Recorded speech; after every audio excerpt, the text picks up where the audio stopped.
Здравейте! Аз съм Маргарита от марката за чиста храна и днес решихме да направим кратко видео за тези от вас, които ги интересуват как точно се справяме с по-голямата част от икономически важните заболявания при картофите, без присъствие на традиционната растителна защита.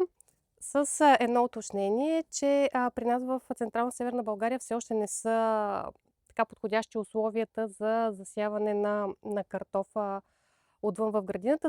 Затова решихме да засадим малко количество картофи в тази малка оранжерия, за да си осигуриме свежа продукция преди да станат тези картофи, които ще засадим отвън в градината. Това всъщност е и нашата цел, да осигуряваме свежа и чиста от пестициди прехрана за семейството ни през цялата година. Ще ви покажем всъщност как се случват при нас нещата с ранните картофи и как ги предпазваме от заболявания. В случая ние избрахме посадъчен материал от лицензиран производител.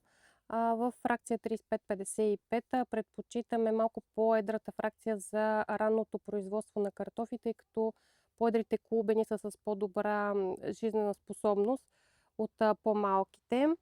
Допреди няколко години посадъчният материал, който се внасяше или се произвеждаше в България, се обработваше с фунгицид, именно срещу икономически важни заболявания по картофите, като картофената мана, бялото гниене, склеротиния, квеви листни петна, както и ризоктония.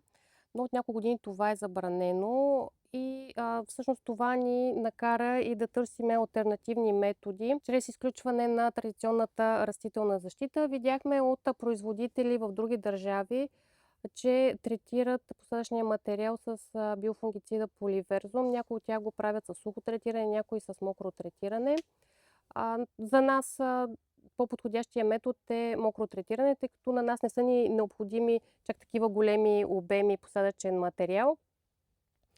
Те го правят в доза от 100 до 200 грама за 1 тон семена, а на нас ни трябва изключително малко количество, около 2 грама за 10 кг посадъчен материал. Ние решихме да внесеме продукта по възможно най-лесния за нас начин, чрез пръскане, след като сме наредили картофите в редовете.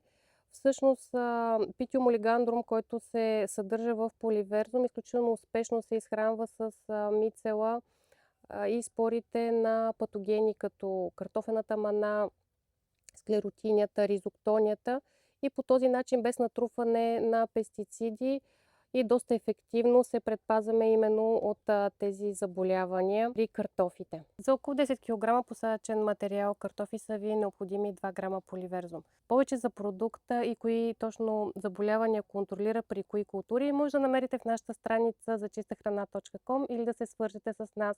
Довиждане и успешно градинарстване!